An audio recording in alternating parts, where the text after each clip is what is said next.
네, 안녕하세요 여러분. 아유, 너무 무지무지 덥네요. 저희는 아싸라비아입니다. 여러분의 더위를 시원한 아웃사이더들의 토크로 날려버릴 수 있을지도 모르는 그런 팟캐스트라고 할 수가 있겠네요. 저는 진행을 맡은 MC 대석이고요. 네, 안녕하십니까, 작두입니다. 안녕하십니까, 작은손입니다. 그 백신 날짜 잡혔어요. 8월 9일부터 예약 가능하죠? 10부제로 예약 가능하다고. 저는 예약했어요. 저 맞았습니다. 어떡해요? 저는 학원 종사자라 가지고 우선 접종 대상인데 어제 8시부터 예약 가능했는데 수업 중이라고 예약을 못 해가지고 나중에 봤더니 날짜 다 날라가고 9월 가서 해야죠.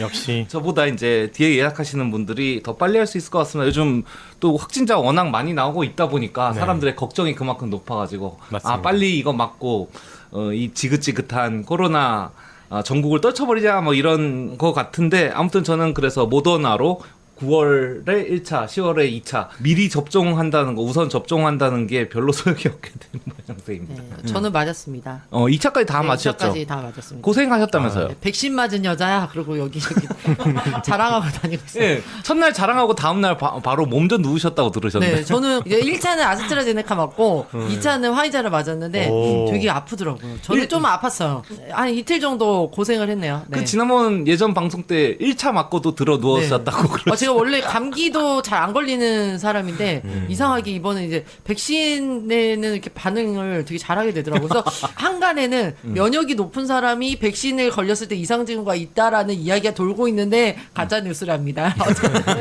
어쨌든 저 같은 경우는 어떤 걸 맞든지 좀 몸살이랑 이런 것들이 좀 왔어요. 코로나 안 걸린 게 다행이다라는 한간의 그러니까 그럴 수도 있겠어요. 네네. 어쨌든 모두가 바람하지 않는 교차 접종까지 하셨으니까 네. 완벽하네요. 네, 그렇습니다. 그럼 작은 손님은 이제 8월에 예약 이제 시작하시면 예약하고 그럼 9월, 10월에 맞게 되시는 건가요? 만약에 되면? 그게 아닐 거예요. 8월부터 시작이라고 알고 있고요. 네. 예약이 좀 일찍이고 8월 말부터 아마 접종 개시되는 걸로 알고 있습니다. 대신 10부제라서 뭐 자기 주민등록번호에 맞는 날만 맞아야 되고 그런 건가요? 예약 자체를 10부제로 아, 예. 해요. 예약 자체를. 예약 자체를 10부제로 하기 때문에 저는 아마 1일 날 예약을 할 수 있고 저희 와이프는 또 다른 날 예약할 수 있고, 이게 예약을 몰리는 거를 방지하기 위해서 뭐 1일 생일인 사람은 1일, 뭐 이렇게 끝자리가 0인 사람은 0. 생년월일에 네. 1이 예, 1로 네, 1, 2, 하는 3, 4, 거군요. 5, 6, 7, 8, 9, 0 이렇게. 그럼 또 백신 맞는 것도 그 날마다 쿼터가 있는 건가요?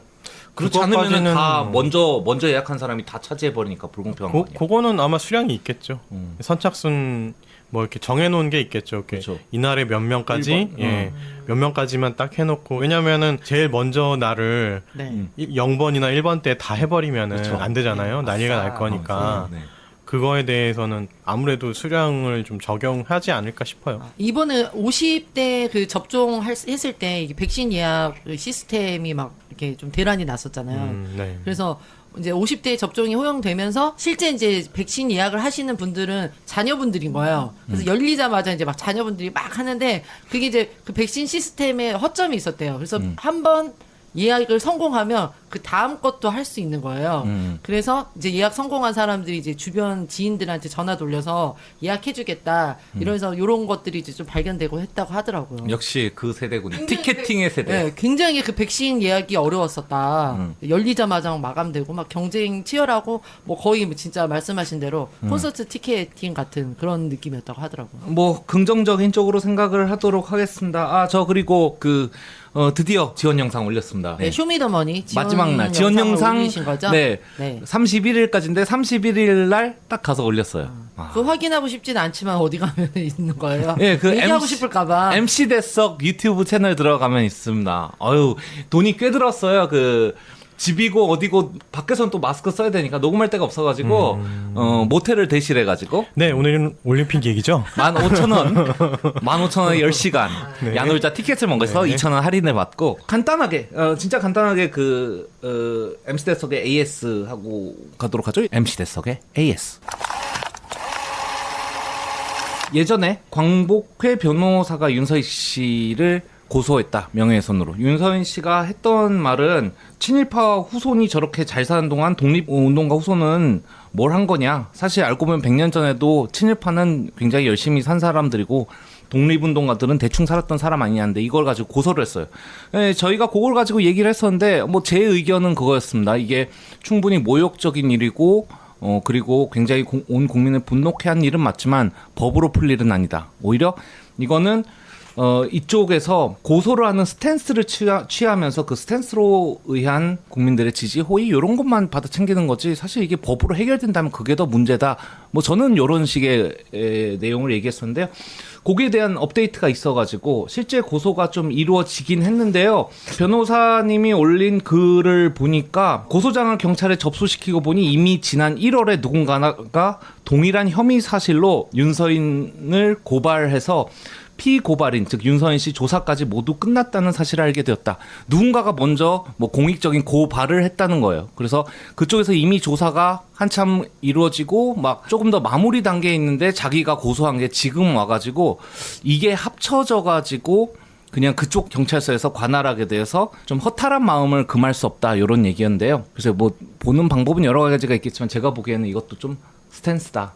왜냐하면은 이제 고소를 취한다는 거 그때 하도 막 언론이니 뭐니 이렇게 굉장히 떠들어대가지고 뭐 경찰이건 어디건 이쪽에서 윤서인을 고소한다는 걸 몰랐을 리는 없거든요. 근데 이쪽에서 누군가 그냥 공익 고발해서 그쪽으로 진행됐다라기보다는 그런 사실을 알려줬는데도 이제 나중에 책임을 조금 피할 수 있도록 거기에 묻어가가지고 나중에 이 고소가 잘 안 될 때는 빠져나갈 좀 구멍이 생긴 거잖아요. 누군가가 좀 어설프게 고발을 해가지고 이쪽에 진실한 고소가 좀 묻혀버렸다라든가 이런 식으로 좀 얘기할 수 있는 것 같아가지고 좀 보면서 저는 개인적으로 기분은 좀 안 좋았습니다. 이런 식으로 좀 진행되고 있다는 정도만 알려드리고요. 이미 이제 고소는 정식으로 진행이 된 상태이기 때문에 이 이후에 어떤 실제적으로 그 결과가 어떻게 나올지에 대해서도 조금 받아보실 수 있게 될 것 같습니다. 뭐 어떻게 생각하시는 점 있으세요?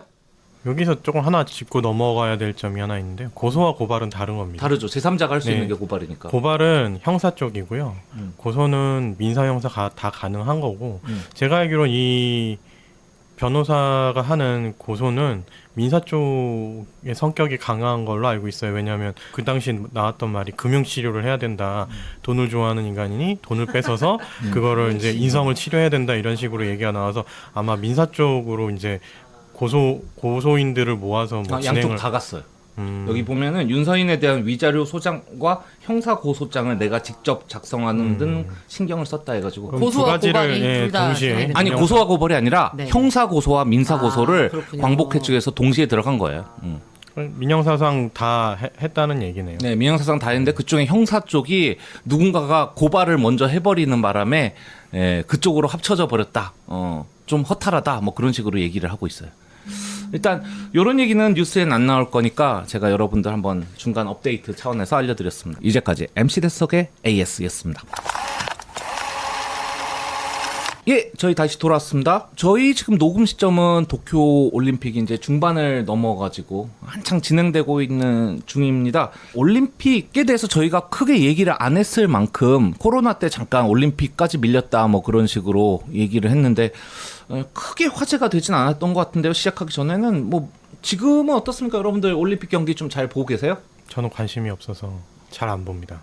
본 거 없고. 있기는 있겠죠. TV를 틀어놓으면은 다 올림픽이 나오니까. 어제 처음 본 것 같아요. 역도 경기. 저는 이제 종종 보다가 뭐 일 있으면 하루 종일 안 보다가 어. 저녁에 하이라이트만 뭐 몰아서 듣던가 이러고 있어요. 뭐 그러면 좀 재미있게 보셨다거나 그런 경기라든가 관심 가지고 있는 종목 같은 거 있으신가요? 뭐 아무래도 양궁을 재밌게 봤죠. 양궁. 네네. 네. 양궁 이번에 한국 양궁 꽤 좋은 성적 그렇죠. 거뒀죠? 네. 그리고 10대 젊은 선수들이 이제 나와서 활약을 하는 걸 보니까 또 이렇게 후속 세대들이 스포츠를 또 이어가는구나.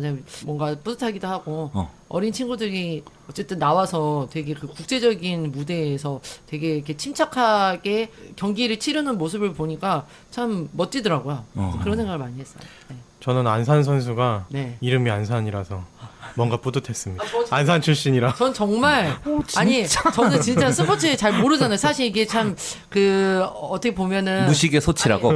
부끄러운 이야기지만 우리 이제 양궁이 비인기 종목이잖아요. 그래서 네. 사실 되게 이제 올림픽 할 때 바짝 이제 인기를 끄는 종목이긴 하잖아요. 그러니까 선수들에 대해서 잘 모르다가 올림픽 때야 돼서 이제 선수들에 대해서 알아가잖아요. 그래서 처음 김재덕 안산 이렇게 이제 막 자막이 나왔을 때 저는 김재덕 선수가 안산 소속인가 죄송해요. 진짜 맞아요. 그 나 진짜. 그런 생각까지 했는데 알고 봤더니 너무너무 유명한 선수였던 거죠. 아니 이름 그런 무식했어요. 생각 가진 사람이 있기는 있겠지만 차마 이렇게 공개적으로 떠들지는 못할 아니 텐데. 장은서님이 익명의 힘이 이렇게 무서운 건가? 안산으로서 굉장히 자랑스럽다고 하니까 이 저도 아재들 한번- 어떡하나. 저도 처음에는 안산이 이름인지를 이름인가? 안산 진짜 안산 그러니까요, 출신 맞아요, 뭐 이런 진짜. 건가 이렇게 네. 생각했거든요. 근데 정말 안산이라 그래서 네. 되게 특이한 이름인데 맞아요. 뭔가 기분이 묘하다 이런 생각이. 어쨌든 지금 이제 올림픽 상관왕을 해서 엄청난 또 인기를 또 이제 몰고 있죠. 네. 네네. 올림픽에 대해서 본격적으로 한번 얘기를 나눠보죠. 앞에 이제 오프닝 할 때 조금 얘기를 했습니다만 올림픽 분위기 예전 같지 않다라는 말은 우리가 많이들 했었는데 이번에는 1년을 미루면서 뭐 과연 열릴 것인가 그런 얘기들도 많았고요. 진짜 조금 남다르게 봤던 것 같아요. 어때요? 좀 분위기가 예전 같지 않다 이 말 좀 동의하십니까? 예, 뭐 기본적으로 저도 언젠가부턴가 나이가 들어서 그런 건지 아니면 이제 이 세상이 좀 많이 변해서 그런 건지 국가적인 스포츠 이벤트에 더 이상 열광하지 않는 사람이 됐어요. 근데 왜일까요? 저도 모른다는 전제를 깔았잖아요. 제가 나이가 든 건지 아니면 이 세태가 변한 건지. 근데 더 이상 열광하게 되지 않더라고요. 그렇게 막 나와 저 팀을 동일시하면서 우리나라 팀이 이겼을 때 내가 승리한 것 같고 그게 또 되게 기쁘고 이런 게 저는 확실히 좀 많이 덜해진 것 같아요. 아싸라서 그런가? 이런 생각도 들고 그거 외에도 신경 쓸 것들이 많아지고 또 재밌는 것들도 많아지고 그리고 또 예전처럼 그 교육이나 사회 분위기가 국가와 나를 동일시하면서 뭐 국가를 위해 충성하라 뭐 이런 식의 분위기가 많이 사라져가는 것 때문에도 더 그런 것 같기도 합니다. 저는 또 그런 면이 있는 건 아는데 또 지금이 모두가 다 우울한 시기 아닙니까? 딱히 웃거나 뭔가 뭐 감정을 받을 일이 없는데 어쨌거나 그 와중에도 스포츠는 살아있더라고요. 각본이 없는 드라마라고 하잖아요. 저는 어떤 진짜 경기에 들어가기보다는 딱 그 지전에 집중하는 그 표정을 되게 좋아하거든요. 탁구에서 서브 넣는 장면, 배구할 때도 서브할 때 이게 비춰주는 장면. 양궁을 좋아하는 이유가 양궁이야 뭐 사실 쏘고 나면 꽂힌 점수만 보는 경기인데 그 전에 딱 활시를 당겼을 때 그 표정 있잖아요. 그 표정 그게 좀 너무 살아 있어가지고 조금 뭔가 그래서 와닿는 부분은 있었습니다. 근데 국가대항이라는 면에서 보면은 사실 이제 한국이 이겼기 때문에 너무너무 좋다라는 그런 생각은 예전에 비해서는 좀 많이 사라진 것 같다는 생각이 들긴 해요. 그게 비단 저뿐만 아니라 요즘 젊은 세대들도 한국의 경기 같은 거 말고 지금 무슨 경기하고 있는데 무슨 기계 체조하고 있는데 왜 안 보여주느냐 등등 이런 말들을 좀 하는 걸로 봐서는 조금 스포츠 자체를 좀 다채롭게 즐기고 싶다 하는 그런 느낌도 좀 없잖아 받았어요. 어때요? 작두님은? 저도 저희 MC 대사님의 말에 되게 동의하고요. 참 저도 사실 이렇게 스포츠 매니아가 아니어서 뭐 스포츠 경기를 절대 이렇게 찾아보는 스타일이 아니거든요. 근데 올림픽 어쨌든 굉장히 전 세계적으로 큰 이벤트이기도 하고, 그러니까 또 TV 틀면 계속 나오고 모든 뉴스들이 또 도배되고, 그래서 이제 보게 되면은 여러 가지 뭐 논란이나 이슈들을 떠나서 이 스포츠가 주는 사람들에게 주는 이 어떤 감동적인 부분들은 정말 있는 것 같아요. 그래서 그 부분들이 어떤 코로나로 인해서 좀 우울함을 좀 떨쳐낼 수 있는 그런 부분들을 스포츠가 충분히 정말 제공을 하고 있다라는 생각은 들더라고요. 그리고 말씀하신 대로 그 수요에 있어서도 어쩔 때는 정말 뭐 예를 들어 뭐 스케이트 보딩이 요번에 처음 신생 종목으로 왔잖아요. 그래서 네. 되게 보고 싶었단 말이에요. 이 스트리트 이제 스포츠가 이렇게 어떤 식으로 이제 중계되고 선수들은 어떨까 되게 궁금했는데 그런 것들을 많이 안 보여주고 보통 이제 국가 위주로 특히 이제 한국 위주로 이렇게 보여주잖아요. 그래서 그런 면들이 사실 아쉽긴 했는데 그래도 이제 조금 워낙 채널이 다양해서 다양하니까 볼 수 있는 그 루트는 있더라고요. 통로들은. 이게 이제 이른바 이런 거죠. 네. 축구를 한다. 지상파 세 개가 다 똑같은 그쵸. 그 화면까지도 똑같은 거 그쵸. 다 하면서 이제 해설만 다른 거죠. 우리가 해설을 선택해서 보는 셈인데 그럴 거면은 그냥 방송사끼리 잘 얘기해 가지고 이 경기는 여기가 하기로 하고 좀 나머지 종목들 그런 것은 좀 좋겠는데 그랬으면 좋겠지만 어쨌든 이제 한국이 출전을 해야지 이제 시청률이 나올 테니까 또 어떻게 보면은 그죠 큰 방송사 입장에서는 어쩔 수 없는 선택이기도 한데 시청자들의 이제 다양한 그 종목을 보고 싶어하는 수요는 늘어나고 있는 것 같아요. 저부터도 그랬고. 사실 이제 네. 도쿄 올림픽 도쿄가 우리랑 시차가 똑같지 않습니까? 그렇죠. 그래서 사실대로 말하면은 경기 보기는 굉장히 좋은 환경인데요. 밤 설쳐가면서 볼 필요가 없어요. 런던에서 한다, 뭐 리우에서 한다, 뭐 그럴 때 밤 늦게까지 잠 못 자고 막 해가지고 막 응원하고 막 다들 금메달 딸 때 여기저기서 다 함성 소리가 우와 들리고 아파트 같은데 살 때는요. 그런 거는 이제는 없어졌음에도 불구하고 올림픽에 대한 축제는 조금 소소하게 한 종목 한 종목마다 자기가 좋아하는 선수가 이기고 승리하는 것에 대한 그런 소통 그런 쪽으로 좀 가는 것 같기는 하더라고요. 옛날에 진짜 그 에어컨도 제대로 없던 시절에 집에서 땀 뻘뻘 흘리면서 TV 보고 있던 기억이 나는군요. 너무 옛날 얘기하는 거 그러니까 나도 지금 라떼네 하면서 어떤 몇십 년 전 좋아. 얘기를 하고 있어. 몇십 년 전 얘기하고 있어요. 맞아요. 94년도인가 진짜 그때가 88 올림픽? 네, 더웠거든요. 그 전 아닌가요? 저 전에 민헨 들어왔어요. 올림픽 이런 거 아닌가요? 미넨일 수도 네? 있어. 아 그리고 아. 그 그런 것들에 또 큰 게 뭔가 저는 그렇게 생각했거든요. 그러니까 예전에 올림픽이라는 경기는 이념 대결의 장이기도 하고 사실 총성 없는 전쟁처럼 그쵸. 국가들이 더 이렇게 여겨서 막 전략적으로 지원하고 지면 우리가 전장에서 진 거다 이런 느낌으로 많이 갔잖아요. 그것도 국민들이 또 그런 거 분위기를 따라가서 근데 그런 게 이제 많이 옅어졌기 때문에 이제 진짜 순수한 스포츠로 개인 기록을 경쟁하고 좀 그런 쪽으로 좀 조금씩 이렇게 계속 변해가고 있어서 아무래도 대성님이 말한 것처럼 내가 좋아하는 종목, 내가 좋아하는 선수를 응원하는 분위기로 가기가 더 쉬웠던 게 아닌가 그런 생각이 듭니다. 원래는 이제 올림픽 시작하면 메가 이벤트 왜 하느냐 이 논란이 매번 있곤 했어요.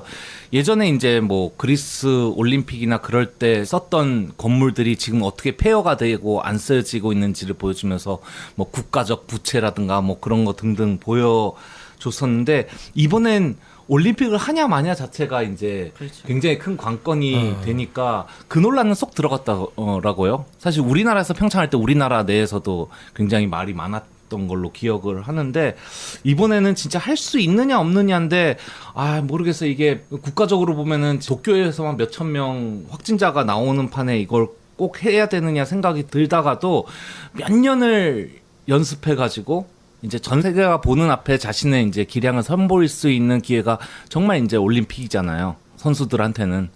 그래서 선수들의 그 몇 년을 기다려서 메달을 따고 못 따서 눈물 흘리고 그런 장면들을 보면은 이게 또 그 의미가 있긴 있겠구나 하는 생각이 좀 들긴 듭니다. 대체로 어떤 그냥 재정적인 면에서만 보면은 이제까지 나왔던 모든 올림픽을 치렀던 국가들은 대체로 적자였고요. 런던은 흑자를 기록한 것으로 알고 있습니다. 그래서 이번 도쿄는 많이 규모를 줄이기도 했는데 어떻게 될지는 조금 더 두고 봐야겠고요. 뭐 추정치는 30조 원 이상의 적자를 볼 것 같다라는 뭐 일단 뭐 연기를 했으니까 거기서 오는 비용 손실도 꽤 어마어마하겠죠. 이 30조가 취소를 했을 때 30조인지 지금 예상되는 적자인지는 지금 제가 좀 조금 헷갈리긴 한데 아마 취소했을 때 30조 정도 피해를 본다라는 걸로 지금 어렴풋이 기억이 나는데 그래서 어쩔 수 없이 해야만 했던 올림픽이기도 해요. 지금 일본에 돈이 많이 없어서 지금 뭐 지방 그런 재정 시스템도 붕괴되고 이런 상황이라 이 위약금, 그러니까 제일 문제되는 건 IOC에 대해서 물어줘야 되는 위약금이라든지 중계권을 이제 취소해야 되니까 그거에 대해서 물어줘야 되는 그런 위약금이라든지 뭐 경기장을 다 지어놨는데 이것도 활용 못해서 생기는 적자라든지 이런 것들이 너무 많아서 어떻게든 해야만 했던 일본 입장에서는 안 하면은 내가 죽겠다 싶을 정도에서 무리하게 진행이 된 게 아닌가. 그런데 결국 무관중으로 또 진행을 하고 그러니까 있죠. 끝까지 예. 관중을 갖고 싶었으나 갑자기 이제 직전에. 올림픽 직전에 확 늘었죠. 사실 그 는 것도 좀 이해가 살짝 안 되는데 왜냐하면 검사를 거의 안 했거든요.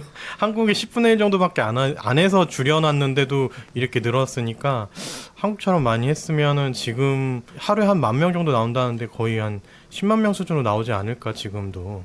그런 좀 우려가 있긴 합니다. 그 일본 도쿄 올림픽 개최는 일본 내에서도 논란이 되게 많이 됐잖아요. 지금도 반대 시위가 일어나고는 네네. 있죠. 그 올림픽 직전까지도 국민의 뭐 70%까지 음. 반대를 한다라는 이제 여론이 발표도 되기도 했었거든요. 네. 그리고 또 도요타인가요?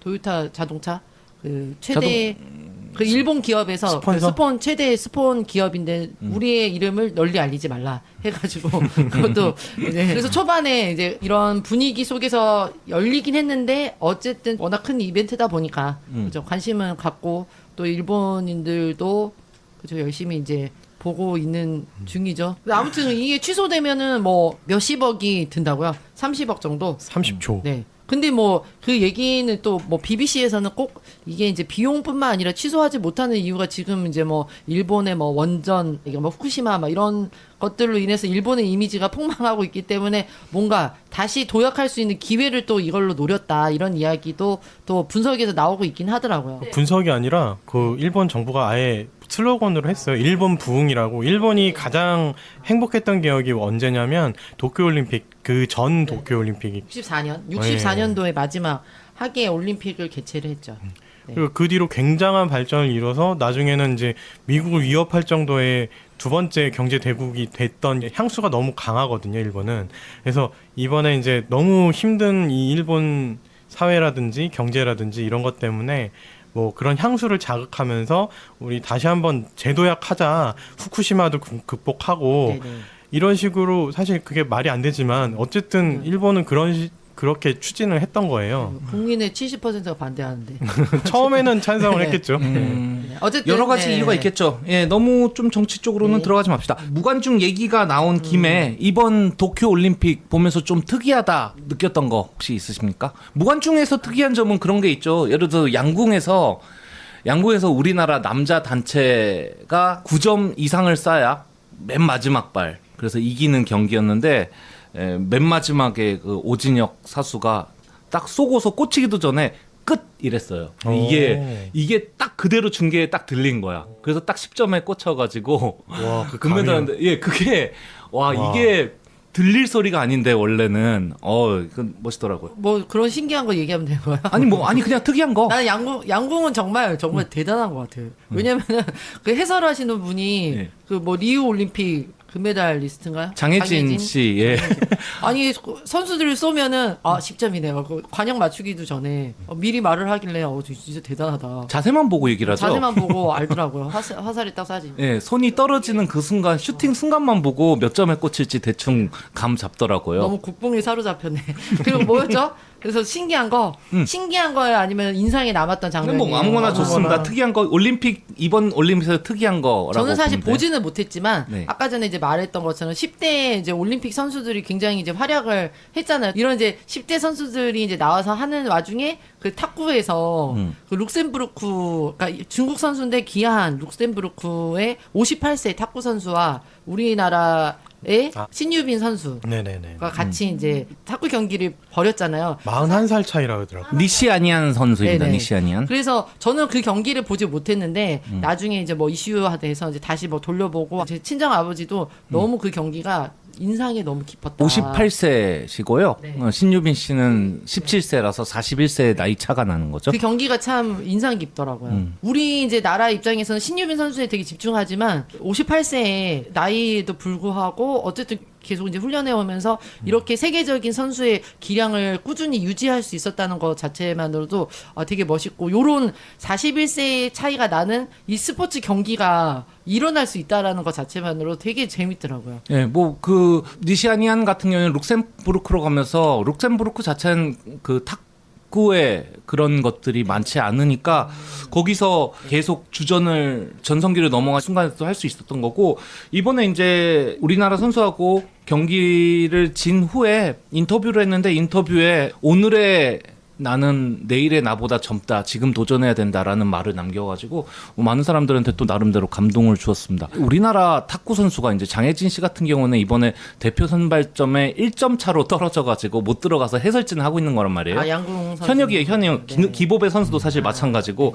그런데 이런 종목들은 세대 교체가 막 빨리빨리 돼가지고 아직 충분히 뛸 수 있는데도 이제 뭐 뒤로 계속 밀리는 반면에 또 그렇지 않은 나라의 그렇지 않은 종목은 빛을 못 보지라도 계속 꾸준히 나오는 영국 같은 경우에 4연속으로 올림픽에 계속 출전을 했어요. 그 알리슨 선수가 나중에 동메달 한번 딴 적까지 있는데 그리고 이번에 승마에서는 이번 대회 최고령자로 메달을 뜬 게 62세의 메달 수령자가 나왔습니다. 그래서 승마는 그럴만하네요. 네, 여러 가지로 많은 생각을 또 하게 하는 그러니까 저희가 봤을 때는 항상 이렇게 젊은 뭔가 20, 30대 가장 이렇게 뭐 전성기에 오를 때 이때만 스포츠를 즐기고 사실 이런 프로페셔널한 선수로서 활동을 할 수 있을 줄 알았는데 단순히 이분뿐만 아니라 되게 많더라고요. 보니까는 뭐 60 몇 세에 네. 어떻게 진출하고 이런 분들이 많은 거 보니까 그런 분들에 대한 또 이렇게 미디어가 주목을 좀 덜 했구나. 근데 이번에는 확실히 그 41세라는 나이 차이가 굉장히 큰 이슈가 되면서 주목받을 수 있지 않았나. 그렇죠. 상대가 나이 많은 것뿐만 아니라 이쪽이 워낙 또 젊었어요. 그렇죠.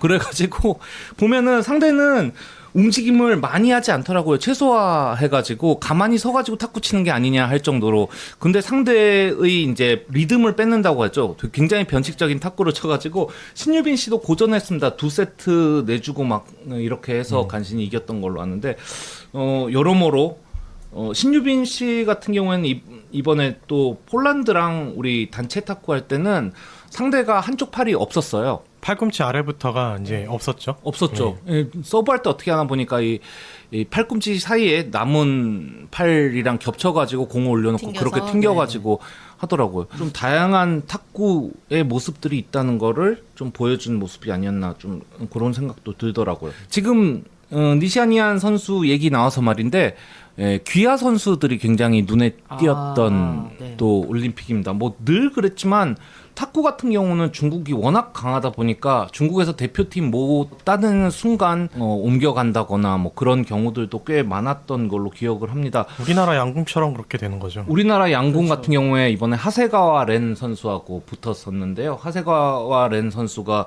원래 한국명 엄혜련으로서 이제 원래 한국의 프로팀에서까지 현대 모비스라고 들었는데 활동을 하다가 이제 일본으로 건너간 케이스예요. 어머니랑 아버님이 뭐 이혼을 하면서 어머니가 계신 곳으로 넘어가고 그쪽 일본은 완전 볼모지인데 불모지. 볼모지. 네. 예. 볼모지는 아니에요. 볼모는 잡아 이게 인질로 잡히는 거고. 그렇지. 네, 불모지. 불모지. 일본이 네. 엄혜른 씨를 잡아 가둔 건 아니잖아요. 그러니까요. 볼모지. 볼모는 아니죠. 예, 그쪽에 실업팀도 잘 없는 와중에 이제 이끌고 와가지고 지금의 그쪽 대표팀의 맏언니 같은 역할을 하고 있다고 하더라고요. 그 언니도 양궁 선수인데 언니도 일본 대표로 올림픽 나간 적이 있고 예전에 이제 역시 동메달까지 단체전으로 딴 적이 있어가지고 일본의 양궁 인식 자체를 높이는데 많이 기여를 했습니다. 양궁 자체는 선수가 나가는 것보다도 지도자로 이제 다른 데서 차출해 가는 맞아요. 경우가 굉장히 많은데 앞으로 가면은 한국에서 태어나서 외국에 가서 활동하는 이른바 그 양궁판 빅토리안이라는 얘기인데 어떻게 보면은 참 볼 때마다 어떻게 이거를 봐야 될지 참 안타까운 생각도 들고 아니다. 일본 가서 어쨌건 그 나라의 대표로서 이제 잘 하고 있으니까 좋은 게 아닌가 생각도 들고. 한국에서 용의 꼬리 할 바에는 다른 데 가서 닭머리 하는 게 나을 수도 있겠죠. 네. 장혜진 씨가 자기 친구 나왔다고 막 그때 중계할 때 얘기하는 게 눈에 띄더라고요. 탁구 같은 경우는 이번에 출전한 선수들 간에 원래 중국 국적으로 출전한 게 아닌 중국에서 귀화한 선수들이 20명. 와. 올림픽 본선에. 중국에서 다른 나라로 귀화한 선수들이요? 예. 와, 20명에 그러니까. 당하더라고요. 근데 한국 같은 경우에는 신유빈 씨를 제외하고 전지희 씨 그리고 그 최효진 씨 둘 다 중국에서 오신 분들이세요. 그래서 독일하고 이제 저희가 8강전을 맞붙어서 저희가 아깝게 졌잖아요. 근데 독일이 또 2명이 중국 출신이에요. 와. 그리고 독일은 코치까지 중국 출신이 되는 거예요. 그래서 보면은 TV를 들고 다닐 수 없으니까 이렇게 모바일로 종종 쉬는 시간 보고 그러잖아요. 네. 보는 시간이 70%면은 나머지 30%는 댓글을 이렇게 신고하는 시간으로 쓸 만큼 진짜 우리나라 그 네티즌들 보면서 이제 중국 혐오. 예, 중국 혐오하는 각종 짜장면집 이름을 들어가면서 혐오하는 그게 보기에 너무 싫더라고요. 네이버는 왜 기본 디폴트로 그 댓글이 뜨도록 놔뒀는지 모르겠어요. 스포츠 중계 더 이상 댓글은 원래 못하게 돼 있는데 네, 기사나 네. 그거 생중계에는 가능하겠죠. 그렇죠. 생중계는 가능한데 일단 기본 세팅 자체가 댓글을 보면서 이제 영상을 보도록 돼 있는 거거든요. 스트레스 받겠네요. 네, 물론 옆으로 돌리면은 안 보이긴 한데 네. 전체 화면으로 일단은 보니까 보고 보니까 신고하고 이거를 계속 하면서 하고 있습니다.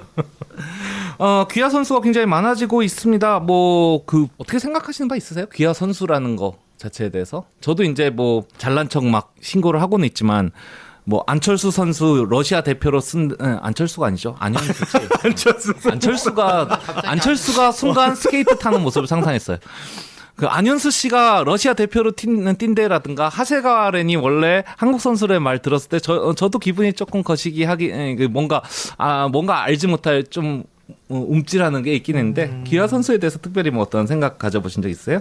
이게 스포츠라는 게 어쨌든 기록과 이제 상대적인 스포츠 그 경기이다 보니까 누군가 승자가 있으면 항상 패자가 있는 건데 실력적인 면 외에도 다른 부분도 또 있겠죠. 파벌이라든지 이런 게 사실 있을 수밖에는 없는데 중국 탁구도 그런 게 좀 심할 수도 있어요. 저희는 아직 모르지만 우리나라 협회가 뭐 그런 이전 투구들을 많이 하는 걸 보면 다른 나라 특히 뭐 중국 같은 아직 폐쇄성이 짙은 사회에서는 그런 게 더 심할 수도 있는데 그런 거에 좌절을 했을 가능성이 높지 않을까 싶어요. 아니면 진짜 실력적으로라도 자기가 너무 잘하는 사람 옆에만 있다 보면 계속 지니까 주눅 들고 내 잠재력이 활짝 피어나지 못하는 그런 케이스도 있으니 그 굉장히 고민이 심할 것 같긴 해요. 왜냐하면 나라를 옮기는 거니까 자기 살던 모든 걸 다 버리고 가야 되는 거니까. 그런데 진짜 내 인생에 이게 뭐 예를 들어 탁구가 전부인데 이걸 더 잘하고 싶은데 여기서는 내가 발전할 가능성이 적다. 저 사람한테 저 큰 벽에 맡겨서 국가대표로 나가고 싶어도 쟤 때문에 국가대표로 못 나가고 이러면은 계속 발전할 수 있는 기회 자체가 사라지는 거잖아요. 그럴 때 선택할 수 있는 되게 절박한 방법? 그래서 저는 그거를 나쁘게 보고 싶지 않습니다. 얼마나 절박하고 원했으면 그렇게 이제 우회적인 방법이라도 나를 성장시키고 싶었을까 뭐 이런 생각하죠. 국적을 옮긴 사람의 입장에서는 그렇고 내가 한국 1위였어. 근데 막 예를 들어서 귀하를 3명 저쪽 뭐 중국 선수들이 귀하를 3명 해가지고 내가 대표에 못 뽑히고 한국 국가대표로 중국 출신 선수 3명만 딱 올라갔어. 뭐 그런 좀 반감도 있지 않을까요? 그럴 수도 뭐 그럴 가능성이 전혀 없다고 할 수는 없지만 네. 다른 나라는 아마 그런 경우가 많이 있겠네요. 한국 정도는 그 정도는 아닐 텐데 왜냐하면은 한국도 세계 랭킹에서 많이 노는 나라기 때문에 탁구 같은 경우에 탁구 같은 경우가 그렇죠. 그러니까 탁구 같은 경우에 나 한국에서 충분히 잘하는데 중국 출신 선수들이 항상 그 자리를 한다. 뭐 그런 식으로 생각할 수도 있기는 있을 것 같아요. 그렇긴 한데 네. 그래도 결국 스포츠니까 그 선수들로 인해서 기존 나라의 또 선수들의 전체적인 수준이 올라가는 것도 분명히 있을 것이고 전체적으로 긍정적인 게 개인적으로 비극이 될 수 있겠으나 뭐 그거는 귀하한 사람을 탓할 수는 없는 귀하를 문제 삼거나 귀하하는 것 자체를 나쁘게 보는 거 그런 건 좀 아닌 것 같고 그런 경우는 있어요. 가끔 선수를 사오는 경우는 있습니다. 일본 축구 대표팀 같은 경우 월드컵에서 좋은 성적을 내기 위해 브라질에 아직 그렇게 뭐 명성이 뛰어나진 않고 국가대표가 아닌데 굉장히 잘하는 선수들이 있어서 일부러 돈 주고 사오는 식으로 용병식으로 귀하를 시키는 그런 경우들은 좀 지탄받아 마땅한 것 같은데 한국에서 이번에 럭비 그렇게 예전에 아이스 댄싱이라고 저기 평창에서 외국 선수를 귀화시켜가지고 아이스 댄싱 파트너로 썼었고 성적을 위해서 그런 건 좀 지탄받아 근데 성적을 위해서도 있겠지만 어쨌든 그 선수 귀한 선수 같은 경우는 그 나라에서 뭔가 빛을 볼 수 있는 상태는 아니었던 거 아니에요. 그렇죠. 그렇죠. 그런 그러니까 경우가 귀환하죠. 그렇죠. 대부분 하기 때문에 뭐 그다지 저는 큰 문제가 선수 있을까. 입장에서는 윈윈일 네네. 것 같아요. 그리고 뭐 만약에 진짜 예를 들어서 우리나라에서 되게 랭킹이 높은 선수인데 다른 나라에서 엄청나게 뭐 경제적으로 우대를 해준다고 해서 귀화를 하는 경우가 있을지는 모르겠지만 만약에 네. 그런다면은 사람들이 굉장히 분노하겠지만 사실 그런 경우에서 이제 귀화하지는 않잖아요. 대부분 뭐 그 나라에서 어떤 식으로든 뭐 차별이 있었던가 아니면 본인의 역량을 충분히 발휘하지 못한 와중에 이제 귀화를 선택하는 거고 또 이 선수들이 이 스포츠에 쏟는 이 에너지와 사실 시간과 이런 것들이 사실 우리의 상상을 초월하는 수준의 아주 극한의 이런 것들을 하기 때문에 그런 기회가 왔을 때 귀화를 할 수 있겠다라는 생각이 저는 되게 들면서 이제는 아까 전에 말씀하신 것처럼 국가의 이벤트로 보기보다는 조금 더 개개인의 어떤 스포츠 선수의 이제 좀 더 이렇게 감정이입을 해서 보는 경향이 더 있는 것 같아요. 그런 면에서 아 나도 양궁 선수 안산과 우리 그 엄혜란 선수 맞아요. 이 선수가 같이 했을 때 아 그래 그런 선택을 할 수도 있겠다. 내가 만약에 같이 이제 훈련을 받았던 한국의 양궁 선수여도 저 친구를 응원할 수 있겠다라는 생각이 들더라고요. 그래서 아, 국가의 개념이라는 게 참 무엇인가. 아, 그래서 국가의 개념이 그렇게까지 이제 예전처럼 고정돼 있지 않다라는 생각이 많이 들더라고요. 그리고 보는 나도 되게 이해할 수 있고. 네. 그래서 얼마 전에 이제 이거는 올림픽과는 다른 얘기지만 이제 올림픽 한참 이제 보던 와중에 이제 딸이 배구에 꽂혀가지고 김연경 아니 남자 배구에 아, 남자 케이타라는 그 선수가 있어요. 일본 선수. 아프리카 쪽에서 이제 온 선수인데 너무 잘 케이타 아니었어? 케이타 아 케이타. 너무 잘하는 거야. 너무 잘해. 그러니까 너무 막 잘하죠. 댓글이 난리가 났어. 귀화시키재. 우리나라 다민족 국가 아니었니? 그래서 나 너무 웃기더라고요. 맨날 보통 이 댓글들이 되게 굉장히 단일민족 국가적인 네네네네. 댓글들을 네. 굉장히 많이 다는데 그 선수가 막 엄청나게 막 스파이크 하는 거 보더니 우리나라 다민족 국가 아니었어? 이렇게 되더라고요. 그래서 참 신기하다. 네, 이제 그 선수 입장에서는 좀 어떤 뭐 시련이 있을 수 있고 뭐 그러겠지만 여기서 이제 충분히 역량을 발휘하고 팬들이 생기고 이러면서 또 약간 단일 민족 국가의 이런 고정관념을 이렇게 해체하는 요런 것까지 가는 게 참 신기하더라고요. 그래서 지금의 이제 사람들의 생각도 되게 유동적이지 않나라는 생각이 들긴 하더라고요. 네네. 그 여러분 그 올림픽은 마라톤으로 마무리되죠? 네. 뭐 우리나라 같은 경우는 예전부터 뭐 이봉주 선수라든가 뭐 좀 있었는데요. 이봉주 선수의 2시간 7분 기록을 2시간 5분대로 단축시킨 마라토너가 이번에 나옵니다. 그래서 오주환 씨라고 하는데 이분이 케냐 출신이에요. 아. 예, 본명이 에루페 윌슨 로야네인데 오직 한국을 위해 달린다라는 의미의 오주한으로 달릴 주자에 한국 한자를 써가지고 청양군 대표로 이제 청양오씨의 시조가 되신 건데요.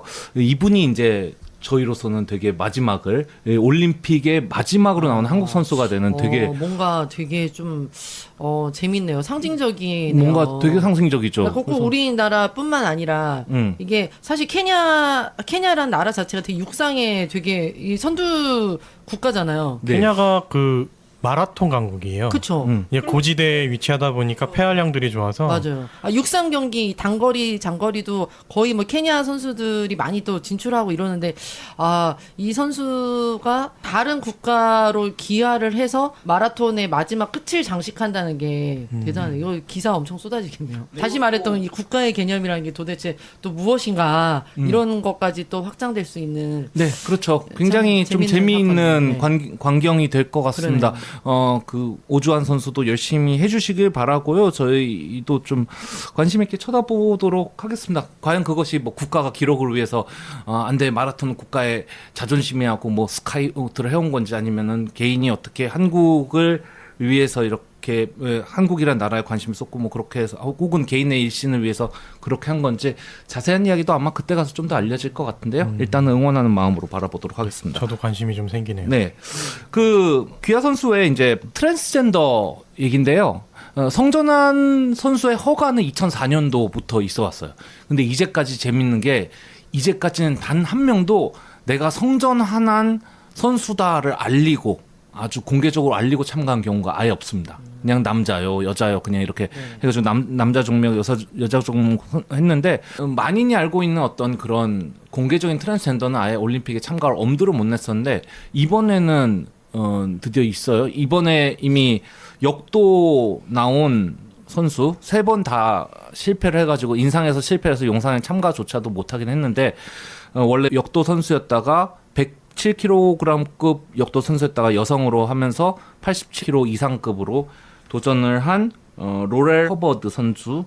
아, 저 봤어요. 그거. 예, 메달이 딸 걸로 확실시 되는 데가 캐나다 여성 축구팀이 이미 결승전 올라갔습니다. 그래서 여기는 은메달 확정인데요. 네. 이름이 그냥 퀸이에요.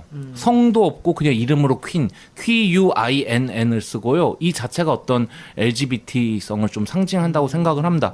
이분이 성전환을 하신 분으로 아마 공개적으로 성전환 한 사람 중에서는 이번에 처음으로 메달을 따게 될 것 같습니다. 이외에도 이제 캐나다에서 이제 이런 게 공개적이 되니까 백래시도 심해져가지고 캐나다에 이제 혼성 양궁이 있잖아요. 네네. 근데 여성이라고 된 사람이 사실은 남성이었다 막 이거 캐내가지고 막 공격하는 그런 것들도 있고 그런 현상이 이루어지고 있습니다. LGBT가 본인이 LGBT임을 알리고 참가한 사람이 163명으로 리우 올림픽 때 3배에 이른다고 해요. 그래서 LGBT가 트랜스젠더가 포함이 되는 포함이 거죠? 된 거죠. 네, 그렇죠. LGBT 요즘에는 레즈비- Q까지 가죠. Q. Q까지 가죠. 레즈비언, 게이, 그 바이, 트랜스젠더 거기에 Q는 뭐 퀴어까지 들어갈 텐데. 네. 퀴어 또는 퀘스천이 LGBTQ야. 레즈비언이랑 게이를 커밍아웃 할 필요는 없지 않나요? 그 트랜스젠더는 모르겠는데 그게 그러니까 거의 그 163명이 거의 트랜스젠더라는 트랜스젠더가 이제 호르몬제를 받고 12개월간 뭐 남성 호르몬이 어느 정도 이하여야 된다 등등을 이제 테스트를 통과해야 되는 거니까 문제가 되는 거고 사실 게이나 레즈비언 등등은 신체적 능력을 바꾸는 건 아니기 때문에 상관은 없는데 다만 그것을 드러내놓고 이제 참가하는 게 많아졌다는 것은 그 말은 이제 여기에 대해서 우리는 드러내놓고 한다라는 좀 그런 상징성을 지니고 있다고 보는 거고요. 트랜스젠더 참가에 대해서 뭐 특별히 하실 말씀은 있으신가요? 딱히 생각해보질 않아서 근데 그 역도 선수는 제가 지나가다가 우연히 한번 봤거든요. 네. 경기하는 걸. 처음엔 여성부 경기에 남자가 나와서 이상하다 생각했거든요. 네. 얼굴이 되게 남자 같은 거예요. 네. 남잔가 보다? 근데 트랜스젠더 선수라고 그래갖고 요즘은 저렇구나라고 좀 신기해했던 그 정도 감상이 다였던 것 같아요. 그러니까 뭐 부정, 긍정 그런 게 아니라 그냥 그렇구나 저 사람은 바꿨구나 이렇게 자연스럽게 넘어갔던 것 같아요. 작두님은? 2004년도에 그죠 IOC가 트랜스젠더 운동선수 참여를 허락한 거잖아요. 2015년도에 이제 규정을 발표를 해서 아까 말씀하신 대로 트랜스젠더가 바로 참여할 수 있는 게 아니라 그 4년 동안 최근 4년 동안 나의 정체성이 여성이다. 뭐 예를 들어 이제 남성에서 여성으로 이제 그 트랜스젠더 하신 분은 공표를 해야 되고 그리고 이제 12개월 동안 남성 호르몬을 맞고 그 수치가 10 이하로 떨어져야 된대요. 네, 그래야지 할 수 있다. 그래서 보통 이제 여기서 나오더라고요. 남성이 기본적으로 20에서 이제 30 정도의 이 뭐야 이거 테스테로 네, 맞아요. 나도 나 말이 맨날 꼬인다. 발음 테스토스테론이라는 테스토스테론이라고 그렇죠. 하죠. 예. 테스토스테론의 수치를 가져야 된다. 근데 여성은 보통 0.7에서 2.8이네요. 그러니까 사실 중간이라고 해야 돼. 이게 참 그죠. 그 정도의 이 수치가 떨어져야지 이제 올 수 있다. 근데 뭐 거기에 대해서도 이제 뭐 말이 많아서 좀 너무 심하다라는 그쵸, 말들도 그쵸. 꽤 많아요. 네, 네. 그런 얘기가 있어서 뭐 규정은 앞으로도 계속 이제 손볼 것이다. 특히 이제 이번 역도 선수가 이제 출전하게 되면서 조금 더 이제 사람들의 관심이 되면서 이제 과연 어디까지 이 규정들을 트랜스젠더 참여의 규정을 해야 되는지에 대한 이거는 이제 계속 진행될 것이다라는 얘기가 나오더라고요. 그래서 저는 사실 그 경기는 보지는 않았는데 저 같은 경우도 그러니까 왜 백래시가 오는지는 이해는 할 수 있을 것 같아요. 네. 근데 이게 이제 엘리트 선수들의 세계잖아요. 네. 그리고 또 이분이 참가한 데가 또 최중량급 제일 높은 체급이고 그래서 이제 그 선수들 자체가 다 체격이 이게 굉장한 체격의 소유자들이다. 남성, 여성 그런 걸 떠나가지고 뉴질랜드에서 이 라이벌인 선수도 되게 이 선수의 출전을 응원했다고 하더라고요. 그러면서 뭐 여러 가지 이제 논란들이 나오고 있는데 사람들이 들고 있는 거는 이 공정성의 또 문제잖아요. 네, 그렇죠. 근데 이게 참 공정성이라는 게 도대체 어디까지 볼 수 있느냐 이런 생각도 들었어요. 사실 우리가 완전히 똑같은 레벨에서 시작될 수는 없잖아요. 예를 들어 뭐 나라의 어드밴티지를 내가 타고날 수도 있고 또 신체적인 어드밴티지는 나의 뭐 DNA를 통해서 물려받을 수도 있고 근데 거기까지 가면은 사실 솔직히 답이 없는 것 같아요.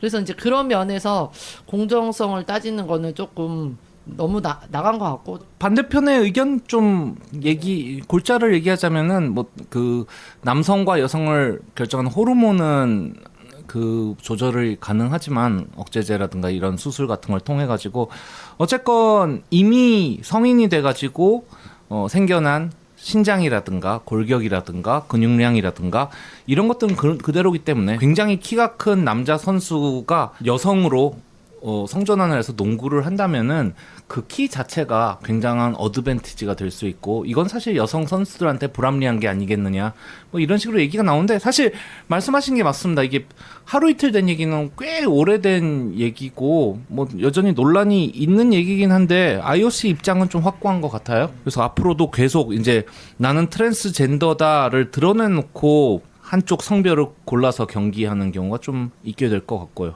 그 IOC에서는 어쨌든 이 올림픽의 가치로 포용성 제시하면서 스포츠 선수가 참여를 하고 싶다면 이게 뭐 사실 결격 사유가 뭐 범죄나 뭐 이런 것들이 없으면은 이들에게 다 이 스포츠 경쟁의 장을 열겠다 이런 거 아니에요. 스포츠를 즐길 수 있는 네. 그거를 열겠다는 거잖아요. 그래서 거기는 저는 사실 되게 동의하고 이제 앞으로 어떻게 이제 풀어 나갈지가 사실 되게 관건인 것 같아요. 그렇죠. 되게 원래 큰 숙제를 던졌죠, 사실. 뭐 그죠? 약물 같은 거 금지하는 이유는 인공적인 어떤 변형을 주기 때문인데 사실 인공적인 어떤 변형을 가해야만 트랜스젠더가 참가가 되는 거기 때문에 어떻게 보면 그런 면에서 여전히 논란은 여전히 남아 있는 것 같습니다. 예. 논란 얘기가 나와서 말인데 논란되는 것들 좀 있었죠. 논란 많죠. 논란 많죠. 몇 가지 생각나는 것만 좀 일단 짚어보겠습니다. 우리나라 선수단에서 신에게는 아직 5천만의 국민이 있습니다. 뭐 이런 현수막 했다가 일본 측에서 정치적 언급이라고 이제 반발을 해가지고 결국 떼어나고 이제 다른 현수막으로 붙인 사건이 있었어요. 어떻게 생각하세요? 그렇게 할 수도 있는데 쟤네가 기분 나빠할 수도 있는 것이고 아, 네네네. 그 말이 이순신 장군의 말이기 때문에 네. 뭐 민감해할 수도 있죠. 사실 지들이 잘못한 거긴 하지만 어쨌든 지들이 잘못했고 지들이 쳐들어와서 지들이 죽은 건데 그렇다고 해서 지들 조상을 임진왜란. 조상을 막 이렇게 뭐 혐오하라고 할 순 없잖아요. 그러니까 지들이 지들 조상 죽은 거를 추모하겠다는데 뭐 그걸 기분 나쁘다는데 뭐라고 할 순 없죠. 자기들도 할 수 있는 말 했고 저희도 할 수 있는 말 했다.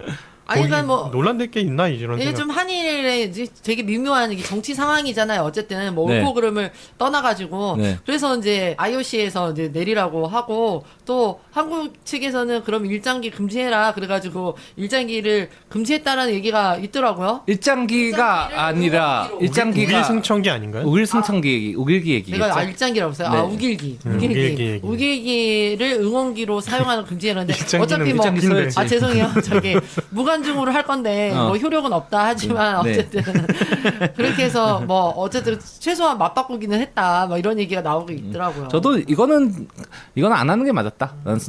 저는 어쨌건 올림픽은 정치적인 입장을 그 옳고 그르를 떠나서 표현하지 않는 게 맞다라고 좀 생각을 합니다. 예전에 독도는 우리 땅 들고 이거 뛰었다가 런던 올림픽 때 나중에 사후 징계 받아서 동메달을 받느냐 맞느냐 뭐 그런 얘기들도 사실 있었는데요. 사실 이제 올림픽 정신일 수도 있지만 사실 그렇게 따지면 정말 이게 민감한 국가들의 문제가 엄청 많잖아요. 그렇죠. 막 국가 명칭부터 시작해갖고 한일 관계가 굉장히 미묘한 것 같지만 더 미묘한 그 미묘를 떠나서 정말 갈등과 충돌 상황이 있는 나라들이 굉장히 많기 때문에 그 일일이 이제 다 하기에는 이제 올림픽에서도 올림픽위원회에서도 골치 아프겠지.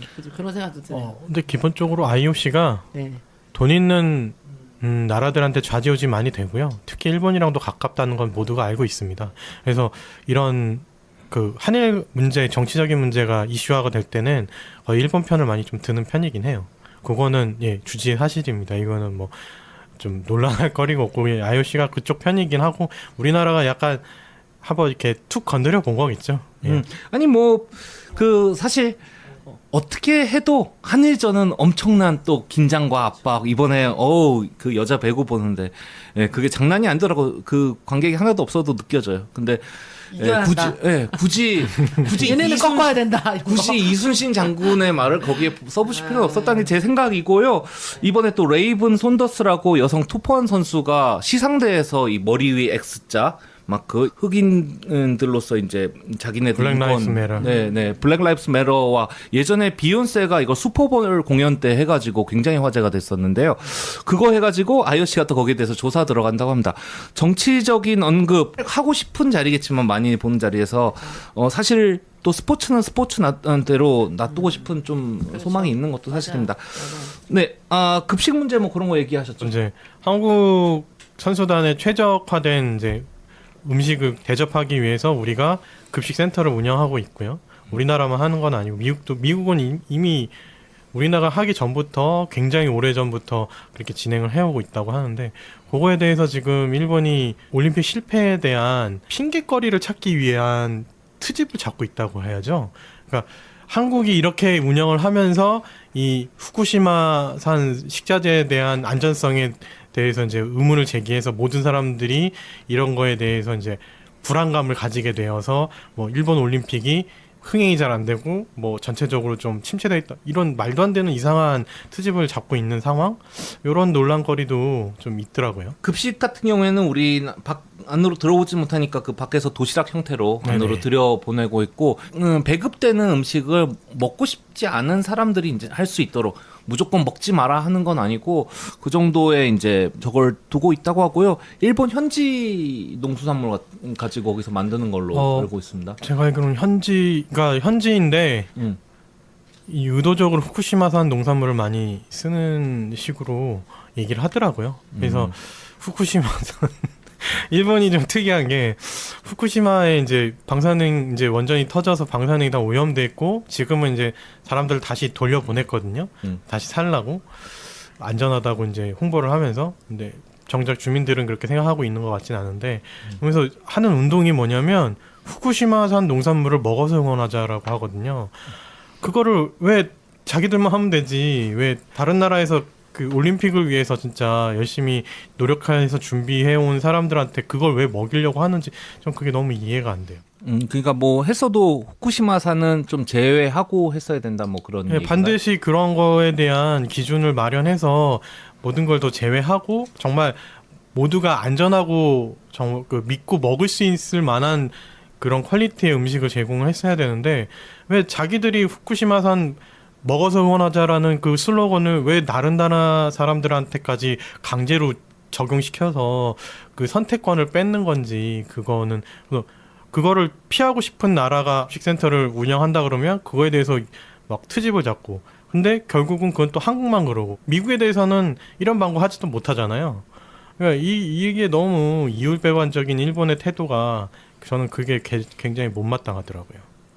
뭐 황교익 씨 같은 경우에는 잔치집에 가서 그 집 음식을 먹어주지 않는 것은 예의가 아니다. 네. 조금 너무 과했다라고 뭐 그렇게 비판을 하긴 하던데. 근데 잔치집에 음식에 독이 들었을 수 있으면 안 먹는 게 맞겠죠.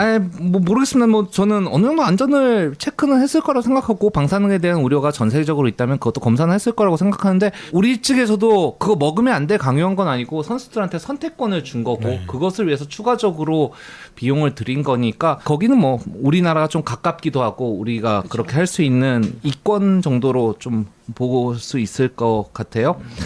MBC 개막식 때 국가 사진 논란이 크게 터졌었습니다. 기억하십니까? 네, 체르노빌 사진을 네. 우크라이나 소개에 그리고 엘살바도르 선수단 소개할 때 비트코인을 맞아요.